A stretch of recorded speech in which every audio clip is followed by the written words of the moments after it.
Hello and welcome to Dragons, Unicorns, and Other Creative Creatures. This is Rona Gofstein. And this is Dr. Kevin. And this is a new setup for us. This is weird. I have to like turn my whole body to see you. Oh, okay. Well, you know, give me a little body English. I wonder how that's different from body French or body Spanish. 20 seconds in and we're already in trouble. Is that a record? I don't know. We'll have to check. It could be. Probably not, actually. It is us. That's true. You see, we don't have our usual setup. We don't have our bright colored tablecloth. We don't have our dragon flying behind us or a unicorn galloping. And that's really not my color. Yeah.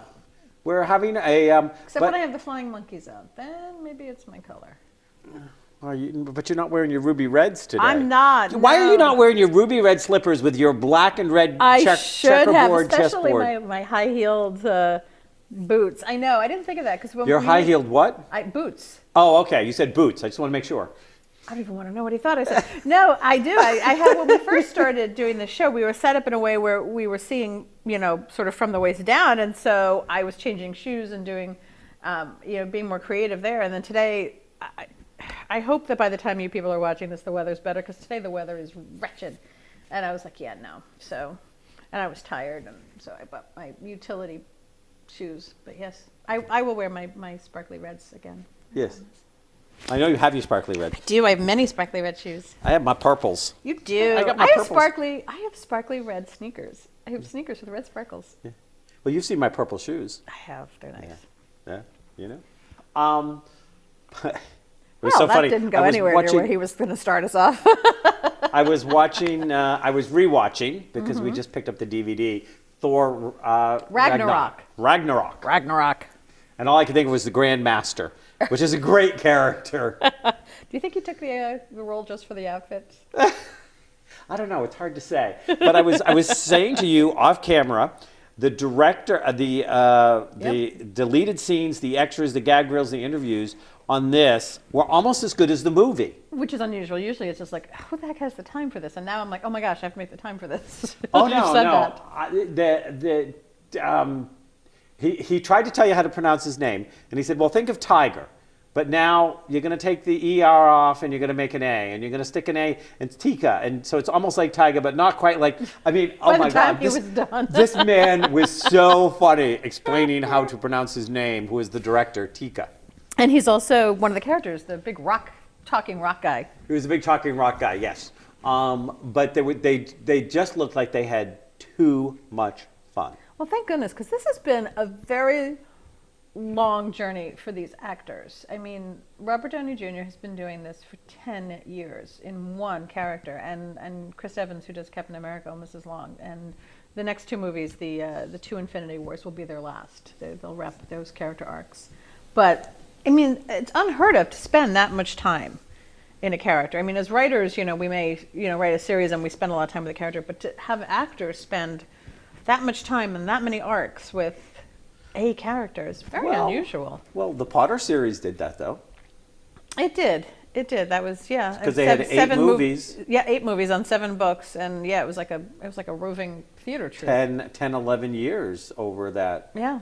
That they did that, but yeah, you're great. He's not in this one. I mean, he's not in the Thor movie, obviously. I mean, Downey or Captain America. No, they got the break on that one. No, yeah. The Hulk is in this one, though. The Hulk is in this one, and they've got some interesting. Hela. Oh my gosh! I loved Hela. And did you recognize Cate Blanchett at first? At first, no. No, I didn't either. Well, and when I first saw the trailers, I'm like, I don't know who that is. She looks great. And the Valkyrie. Tess Thompson Again, we're seeing more and more powerful females. I know, it's good. I like it. You know, we're seeing more powerful females that are taking more lead roles, that are both on both sides of the coin, the good guy, the bad guy. Yes. You don't. It's nice to see a good, solid female villain too. Yeah, so it's really interesting to watch this come in. They're still supposed to be making a Black Widow movie. Yes, and of course Black Panther had huge. I mean, he's the lead, but there are 4 very strong female characters in that movie.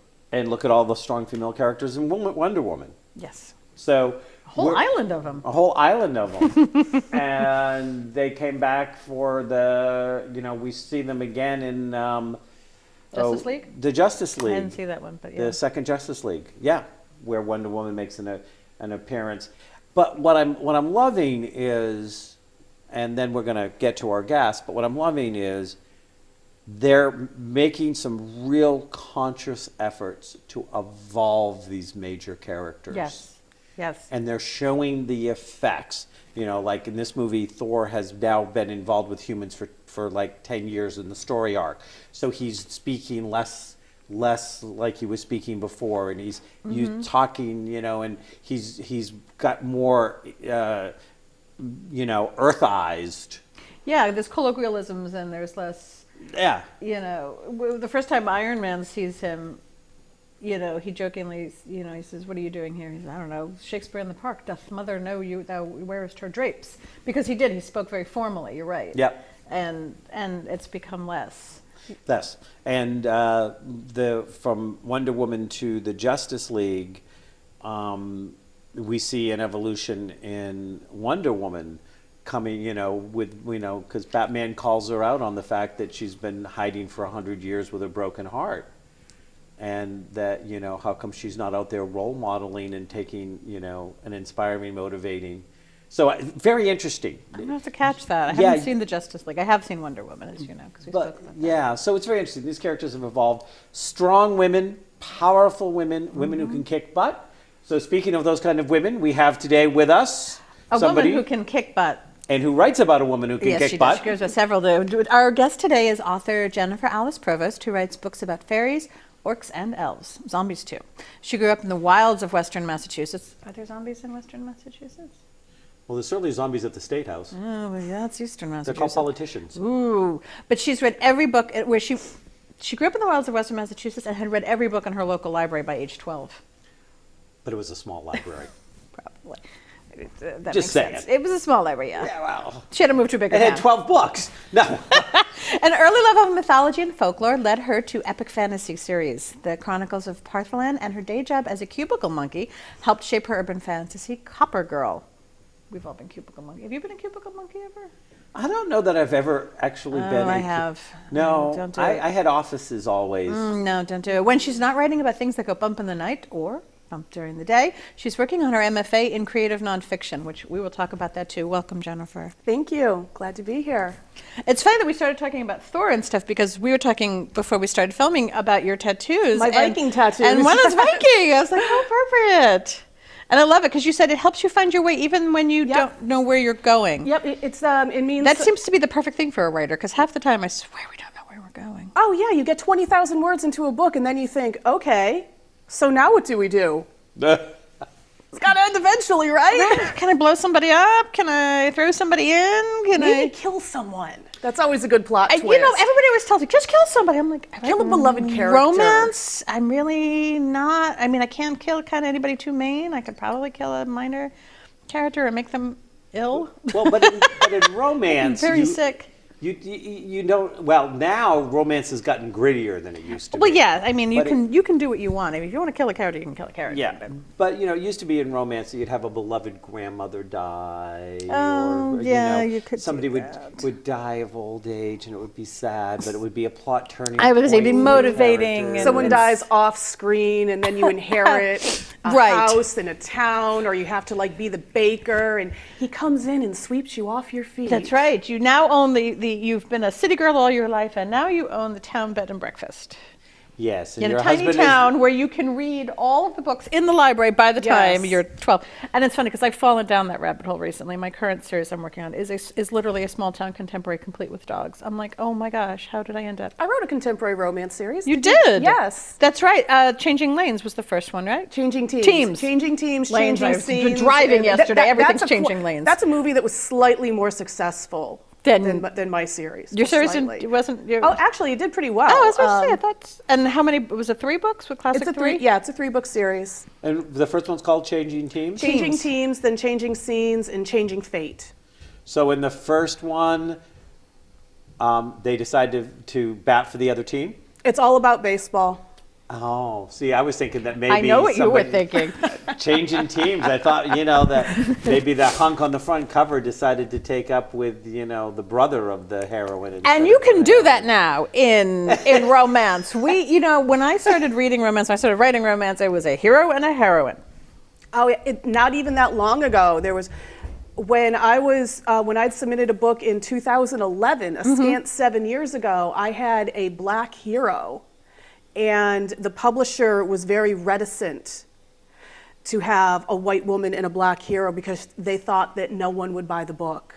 And right now, Romancelandia is blowing up over the issues of authors of color and characters of color because the Oscars in romance are known as the Ritas, and there has never been an author of color who won.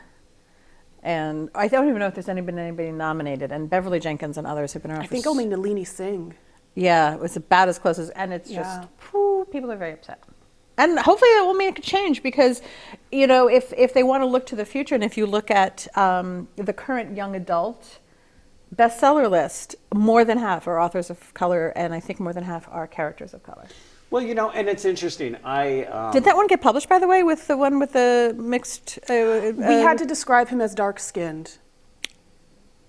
But yeah, the only ones you used to be able to get away black. with was the Savage, was the Native American ones. That was the ones you could, was the only color in any of those. But even then, you're still dehumanizing them, calling them the Savage. Of course. There's a series after series, Sweet Savage Love, and Cassie Edwards was notorious for her, extremely I remember those books, pale, rows of them in the back of the used bookstore. God, the extremely pale heroine and the extremely not pale hero. Well, I'm not a big politically correct fan, so if the right person wants to savage me, Yeah, you're I could good. be known. Get consent, guys. I want to put this out as a social political commentary, but then I want to get to your characters. But it's interesting because I just spent the weekend at a training, a district meeting and a training that's associated with the Unitarian Universalist Church, which I belong to, and they were talking about white supremacy, and that there's a difference between a white supremacist versus living in a culture that is still white supremacy. Yes. That you don't have to be a white supremacist, but you have to acknowledge the fact that white supremacy is still underlying so many things. Yeah, the white privilege concept. The white privilege I was concept. just going to say, it's like acknowledging your privilege. Yeah, Yes. acknowledging that there are things that just because of even, and I'm going to extend it to the gender you're born or the race you're born, whatever, that there are some things you don't ever have to worry about that and so different things like that. But all I could think of after doing this training for the weekend and then hearing this conversation was, Excuse me. one of the big pushbacks in the Black Lives Matters movement is they keep on saying that people of color don't want to be responsible for educating the white folk. Right. That's the term they used over the weekend. The white folks on what it actually means to be black. They don't want to educate, we're tired, why do we have to educate you? And of course, I'm kind of like, well, where am I supposed to get it? But if more people if there were more books that were getting published, not written, but published, Right. and more out there by people of color sharing more of their experiences, it would be the way that people who are saying, okay, I'm trying to understand this, I can read this from the perspective about this world to see if I can get better. I mean, this is the way, this is how we influence society. Yes. Absolutely. You should get that book back out. You should have them reprint the book, and you should say, and black is going to be in all capital letters. Get over it. This is who he is.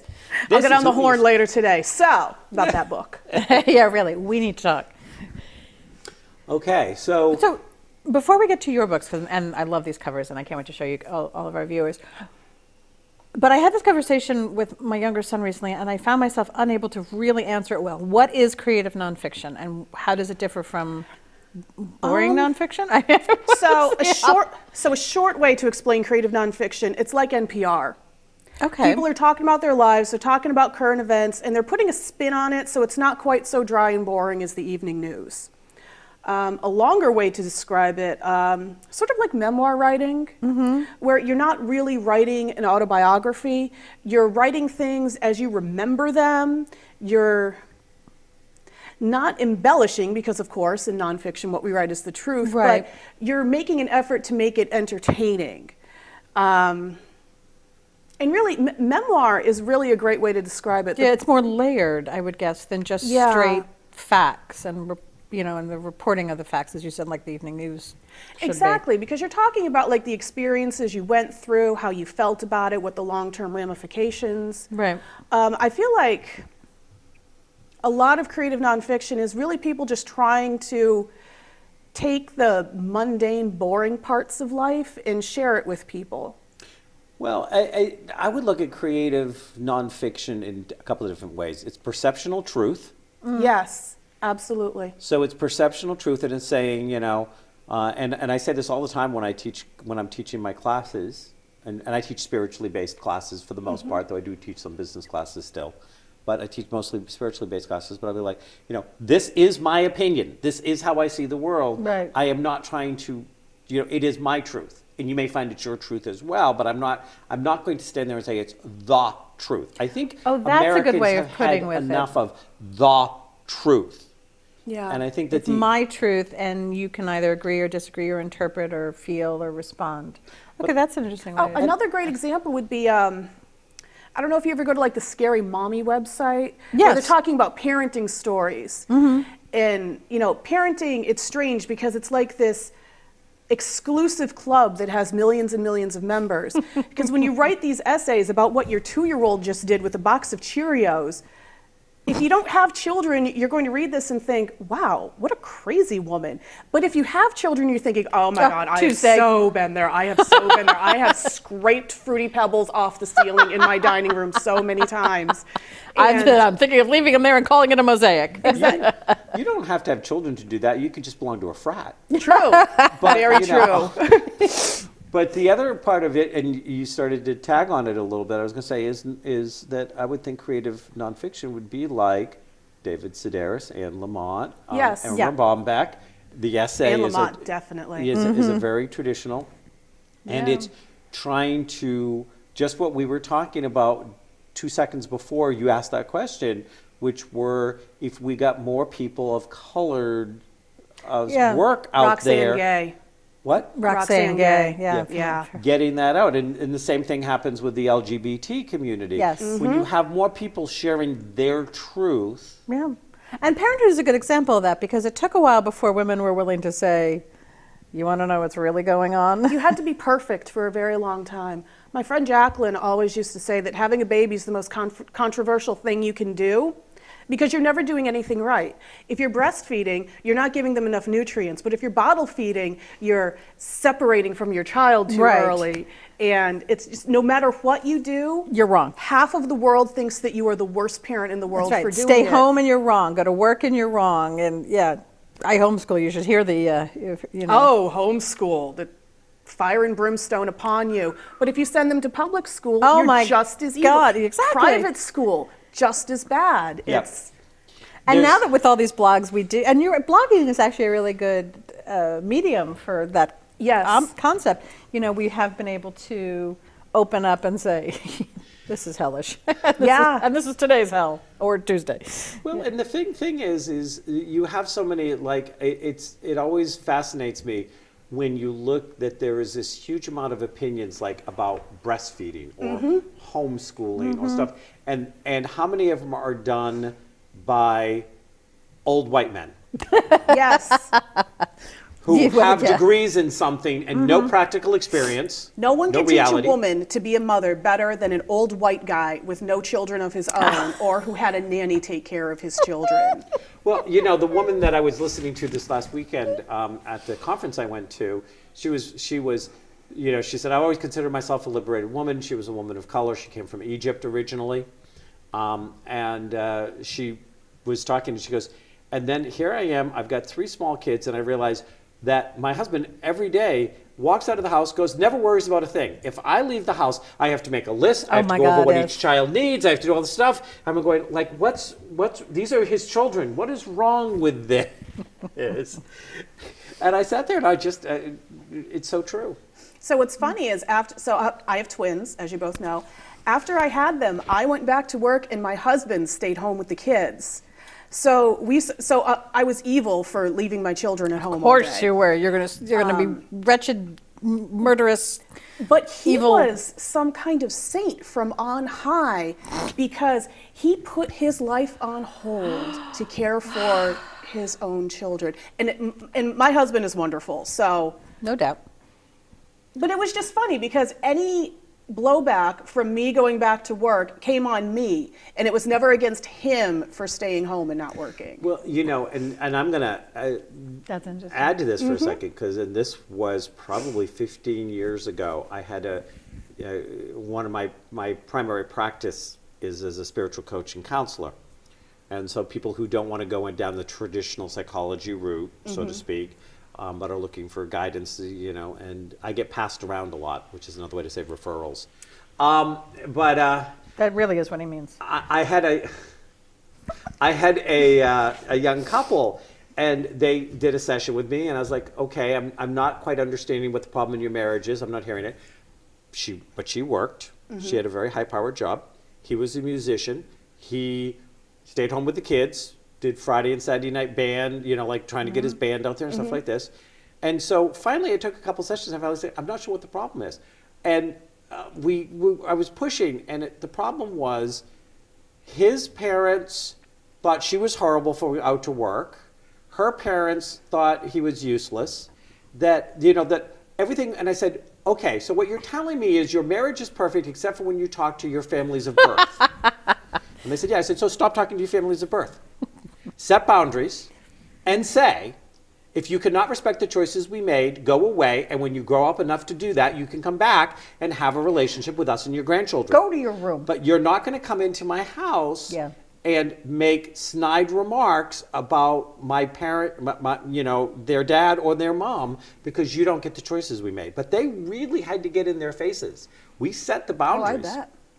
And I wish more people would do that, because I think it's just as important, or, you know, to be a stay-at-home dad. Stay home, it doesn't make any difference. If it's what works and is what balances you, makes you happy, just everybody stay out of everybody else's crazy He was choices. fantastic too. I never could have stayed home with 2 babies. I would be in an institution. That was if I my had to do mom that, always but said that. he was fantastic. So I mean, really, it was what worked with us, and it worked out wonderfully. I get that with homeschooling. You're a better mother than I am. I could never do it. No, I'm a different mother than you are. It works for some parents, it works for some children, and sometimes it works for the parents and the children. But it doesn't, you can't judge. And this is so far off the topic of her awesome books. Yeah, but I'm just wondering if her female character that kicks butt with Demon, does she have a stay-at-home husband that takes care of the kids? That would be or fun. Does she take That's care of the the kids? plot of the next Incredibles or does movie. she not have any It kids? kind of is. Well, in Gallowglass, she's working on her PhD in geology. Ooh. Okay. So Rocks for jocks. Can we That's bring right. up the Oh, yes, three let's covers show- for a second? yes. These are some great covers. They are gorgeous. And the first 2 are available to all of our viewers. There they Yes. are. Books 1 and 2, Gallowglass and Walker, are currently available. Who's the publisher on these? Because the covers. Bellatrix Press. I'm sorry? Bellatrix Press. Bellatrix Press. That's how that's pronounced. I kept calling Bellatrix. it. Not Bellatrix? I kept pronouncing it Bellatrix. I say Bellatrix. Bellatrix is better. Well, Bellatrix has become that horrible character from Harry Potter. So the covers are gorgeous. Tell us more about this heroine who's up front. What's her name? So her name is Karina Stewart. She is working on her PhD in geology, And she ends up with this research grant to go to the United Kingdom for a few weeks at the end of summer. And she's just gotten off a horrible experience. And her brother, who has a PhD in Shakespeare, because that's practical, a PhD in Shakespeare. Absolutely. So many financial potential jobs out there for. Well, he's an English teacher, because really what else are you going to do? Not much. And he also just got over a very bad, very public breakup with his fiancée. So they go to Scotland on this research grant, as one does. And they're tooling around the countryside, seeing what there is to see. Her brother Chris is pretty much drinking his way across Scotland. And they go Wouldn't to be the first. Or the last. Or the last. Whiskey fixes everything. Woohoo! Scotch. Yeah. Scotland. Yeah. Go ahead. So they go to Aberfoyle, where an individual lived in the 17th century. His name was Robert Kirk, and he wrote a book called The Secret Commonwealth of Elves, Fauns, and Fairies. Ooh, I like And this already. it was written in 1692. What's interesting is that in May of 1692, Dr. Kirk was found dead on Doon Hill, and the local legend is that the fairies took him because he revealed all their secrets in his book, and they were irritated. I get that. So Karina and Chris, they're in Aberfoyle, so they park next to the old Kirk where Robert Kirk used to be a minister, because Kirk is the Scottish word for church. It was also his last name. I guess that's how he ended up as a minister. He Yeah, figured, well, family business. you know, like if your last name is Butcher, you go work with the meat, you know. Right, you there know you how go. it is. Or So you they, become a serial killer. pretty much. Well, that's a different book entirely, but yes. So they check out the old church, the graveyard. They walk up Doon Hill, and there's a pine at the crest of the hill called the Minister's Pine, which supposedly Dr. Kirk is still in. Chris thinks this is nonsense. He gives Karina a lecture about all this mumbo jumbo she's into. And then Karina accidentally lets Robert Kirk out of the tree. He has been the Gallowglass for the past 300 years, which is the Fairy Queen's personal assassin. So he's been her prisoner, and Karina sets him loose. And then the problem is that the Fairy Queen wants him back. Well, yeah, you aren't supposed to piss off fairy queens. It's And very, chaos ensues. There you go. very bad karma pissing off fairy queens. So this is a brother-sister on the front cover. Or is No, that Kirk? That is Karina and Robert Kirk. Chris is not on the cover. Chris is drinking in the background. He's Okay. passed out underneath Yes. the title. He's off to the side. Okay, so this is the quote-unquote, well, he's not really a demon. He's not a No, demon. he's a former- He's a Gallowglass, which is the Fairy Queen's assassin. Okay. After having been a man of the cloth, that's got to have been a tough transition. It is an interesting transition, and we touch on that a few different times. Karina actually asks him how he managed to hold on for as long as he did. It's been several hundred years by my count. And his response is always that his faith sustained him. Ooh, interesting.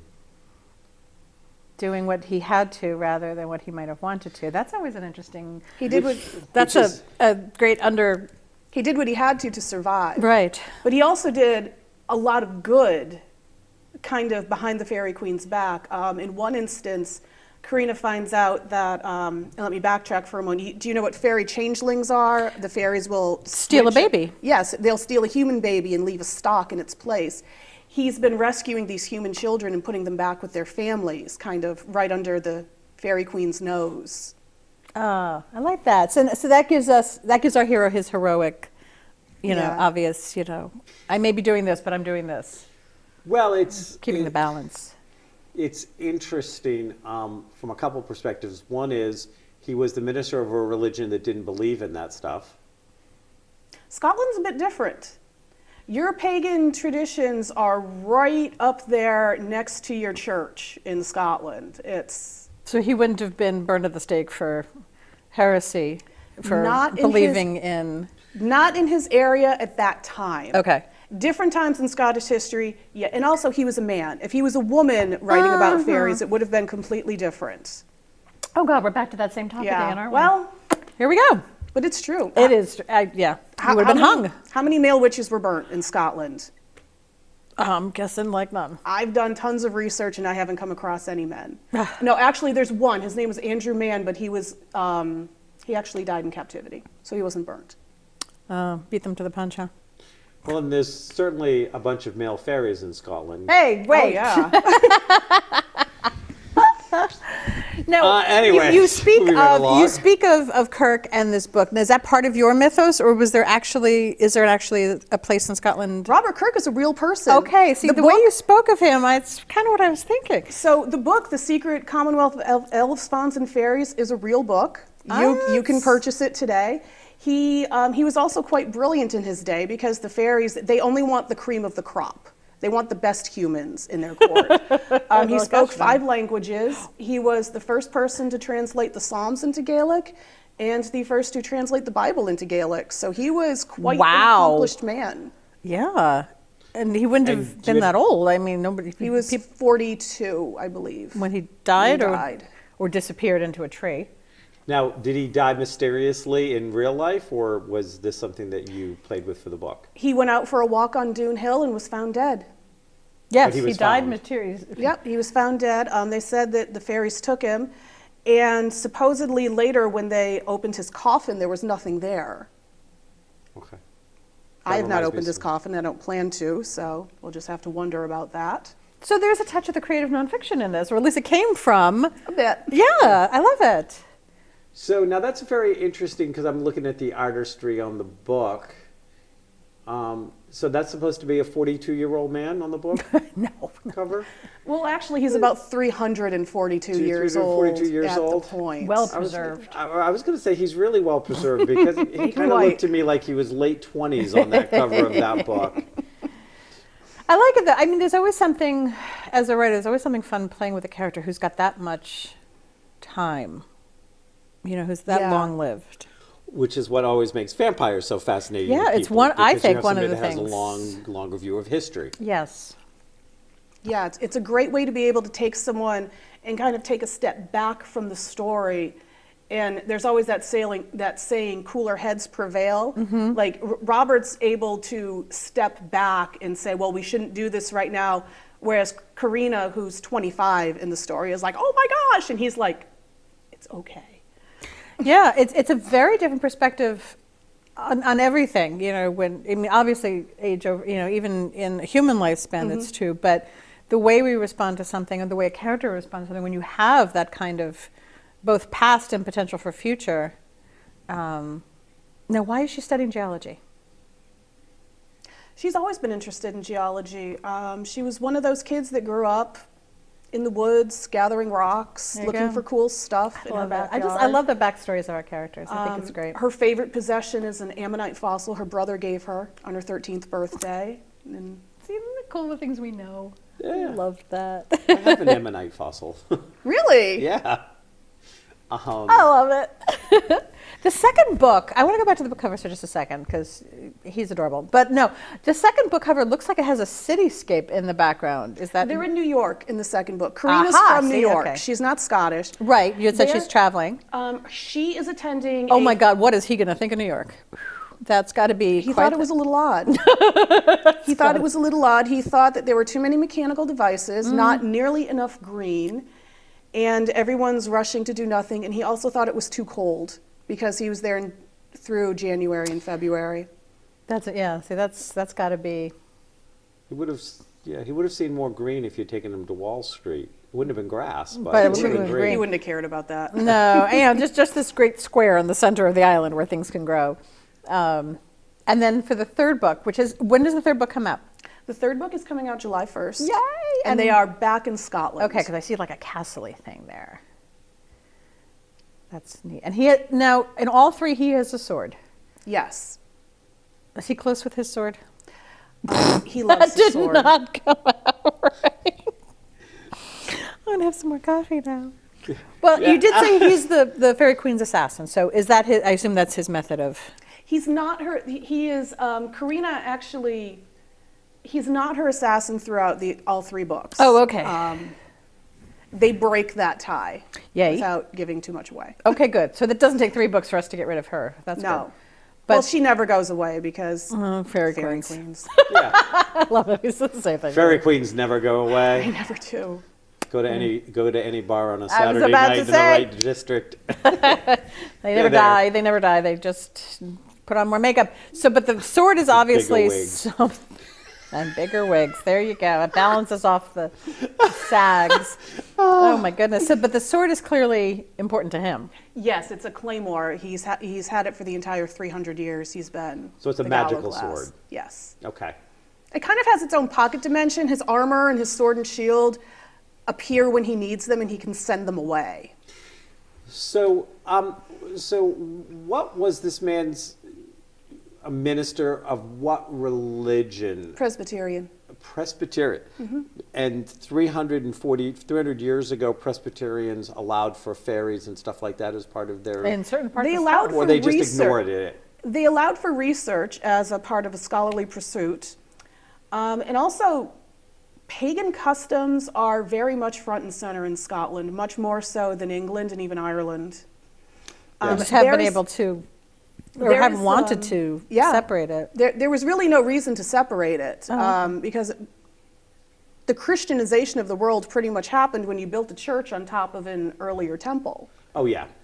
Yeah. And that even in part. Scotland, like today in Glenlyon, there's a ritual that is still done today in the 21st century where at the beginning of summer, there's a little thawed house, and inside are a bunch of rocks, and it's the Caliver, who is the Celtic Queen of Winter. So we take out her rock, and the stones behind it are her husband, the Bodach, and the other stones are their sons. And they take them out at the beginning of summer so they can see the hill and they can enjoy it. And then at the end of, around harvest time, you go back up to Glenlyon and you put all the stones back and tuck them away for winter. And And they still do this. this is still done in the 21st century. Oh, well, yeah, there's a lot of, through England and Ireland, Yeah. too, there's a lot of the pagan stuff that still is happening.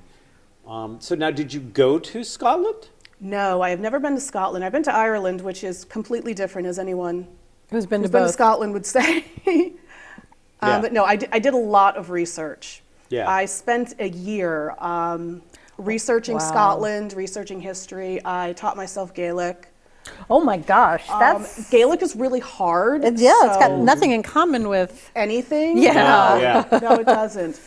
I also taught myself geology, which wasn't that, I have a degree in environmental science. So I was already, bit of a- so I was already familiar with a lot of geologic concepts, but since Karina's working on her PhD, I wanted to know as much about geology as she could know, so I could see the world through a geologist's eyes as she's going through Scotland. Like, what would she look for? Like when they're at Stirling Castle, that's situated on a bedrock formation called the Stirling Sill, and she was more interested in that than the castle, whereas her brother, who's the Shakespearean scholar, was more Will be- interested in yelling out, damn spot at the tour guide, which is not a way to endear yourself to tour guides. No, you don't want to. And I did a lot of research about 17th century Scotland because I wanted to know what Robert would know. Like at that time, like what was it like being a Presbyterian minister? What would his day have been like? Like what would he have worn? What would he have eaten? And you could know almost all there was to know. I mean, Yeah. it was a time when now we know new things come so fast. You can only know a small sample of all there is to know. But there were times that you could pretty much know just about. yeah. In the world Everything. as you knew it had existed. And in the world, yeah, exactly. Yeah, Which because- has got to overwhelm him about the current, about being awoken now or released now. That's got to be Electric tea kettles were quite the shock a to him. hurdle for him. Well, and it's interesting because I love how you decided that was important. I mean, we read books, and or some of us, we devour books. We love them. And we never get to hear, and I hope the people watching this are getting this, what Jen went through and what you did to immerse yourself in Karina and him and what would startle him. I mean, yes, the noise of New York City, but that startles almost everybody who's never been there. But an electric tea kettle, yep, that one's gonna. He wants to just build a giant hearth and have a pot of water at the ready all day. And Karina says, but the fire's electric. You and have to it's stick it in the enclosed. microwave. And I like the toaster, so we're keeping it. I'm picturing Hugh Jackman in that the one where he comes from the past and he's very upset with Kate and Leopold. Kate and Leopold. Yes. One would think the General of Electric would learn how to make a toaster. Made the toast right on the first try. Everybody puts the toast down twice. one of the things that I think you're an interesting juxtaposition to Rona on is Rona, the whole time we've done this show, one of her reoccurring comments along the way is that, you know, she really liked theater when she was younger, but by being a writer, she can be all the characters in the book. I do. So she gets to be all the characters, and that this is part of what's motivated her as a writer. And then to hear a writer that gets as much into the depth, and basically you as the writer brings in that person who wants to know everything about whatever interests you, and now you've created the perfect excuse, like you needed one, to dive as deeply into something that if you were doing it for any other reason, they'd say you were crazy, which you are, which is a good thing. It's our crazy. But again, look at the very, you know, and people that do historical, and there's a historical aspect to yours, are people who, you know, some people might call frustrated historians. Yeah, I mean, because there is so many stories to be told in history. Yeah. Now, is that what started Galaglass? Did you meet her first, or did you discover something by him and went, yeah, I found the book. The book that Robert Kirk wrote. There you I go. was researching That's my guess. Sir Walter Scott for some reason. I think just because I reread Ivanhoe, and I thought, well, let's learn everything about Sir Walter Scott. There we go. We're back into the deep dive. The ever-curious mind. Yes, the ever-curious mind. And so Robert Kirk's manuscript was lost for many, many years, and Walter Scott found it. He was always interested in that area of Scotland, like Loch Lomond and the Trossachs in that area. And he came across Kirk's manuscript, and he had it published to great fanfare about 120 years after Robert Kirk died. No royalty issues. Oh, yeah. Well, that's the best thing. You get to keep all the money. What are you going to do? Mail a check to the fairy realm? That's a whole other book. You just put the gold in the empty coffin. And then you go back and you check a week You later have and to, see if it's have to still put there. it. I was about to say you need to give offerings and such. Bowl of milk, loaf of bread. Fairies are happy. Hey, keep them happy because so that they don't notice you. I believe that's the rule. You put offerings out so that you don't want to attract the fairy attention. Yeah, you don't want them to take note of you. You want to be regular. Because it's the interesting ones that they want to take. Yeah. Well, you said the cream of the crop, and of course, poor Robert is The cream of the crop. stood out. So this series ends this summer. The third book will come out. What's next for you?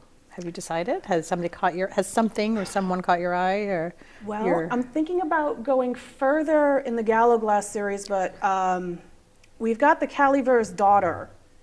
Oh. So we might do something with her. She's one of those characters where she turned into something so much more than what I thought she would be, and that is just wonderful. She took on a life of her own, and I love her. Her name's Anya. I'm also working on a YA novel right now, of all things. Have you done YA before? No, I've never done YA. I didn't Young think adult, so. for those of you who might be watching the show Yes, and don't understand our what shorthand. the YA for shorthand- young adults. So heroes and heroines between the ages of what? We like 15 to 18, 19, somewhere Around in there. Yeah. Yeah, around there. And that would be about mermaids in Ireland. Ooh. So actually they'd be Marrows. Yep. A little different there. And my epic fantasy series, Chronicles of Partholon, is going on. Oh, we have covers for that one too. Let's yeah. quickly show the viewers before we run out of time, because we always run out of time. I was going to say, you asked her where she was going. I wanted to finish hearing where she'd been. Yeah, Do we have the other set of covers we can bring up? they So didn't Heir tell to the Sun is the first, Golem is the fourth, which isn't out Whoopsie. yet. Sorry, guys. That'll be out at the end of the year. So that's two, and this one then. So the next one we'll show them. We'll The show. Rise of Divas. The Rise of the Devashi. Devashi and the Virgin Queen. Are 2 and 3, or are they or they're They're 3 and 2? Gosh darn it, people! From now on, publishers, for my sake, please put what the number of the books are on the cover. Oh, that frustrates me when I start reading a series and I want to read them in order. That I have to go research. Yes, it's one of the biggest what's things. the order. Authors are told one of the big reasons people come. Why do people come to our websites? Reading orders, very big reason. So So- that series is 4 and is not done yet. No. It's still continuing. And we have less than 2 minutes. What can you tell us about this series?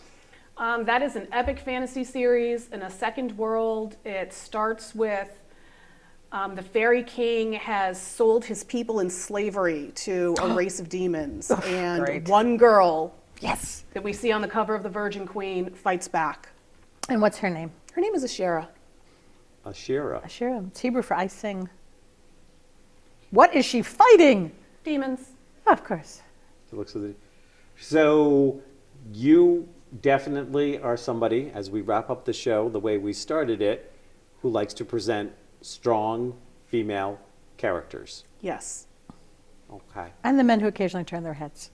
occasionally. Okay. When they're not reading. And studying something else. You have these lifelong learners of characters too. They are like you in that sense. Yes. Karina is in the Gallaglass series is very much me. I mean, there's a whole scene where she drags Robert out to look for fossils in the middle of Scotland because that's why she went. Hello, this is why I'm She here. didn't go to fight fairies and run around. She went to I love it. She work on sticks to her purpose. She's working on her PhD. Really, can't let cute men distract you from your PhD. It's No, too what's much work. really important. Too much work put in. So if you, now you said "and zombies" in your introduction. Quickly, you only got a few seconds. Do you have any zombie books out? I'm not a big zombie fan. The first story I ever got paid for is called Zombie Love Song. It's currently out of print, but if you go to my website, it's up for free. Okay, There you zombie love song. Yes. Okay. Go to Jen's website because you can see that under her. We have your information under you. They can see it. We can't. Jennifer Allis Provost, thank you for coming. Thank you. We look forward to seeing the next part of your Journey. Gallo Glass series coming out. So there are all sorts of interesting and fascinating characters in the world. You're one of them. What are you going to do about it? Namaste.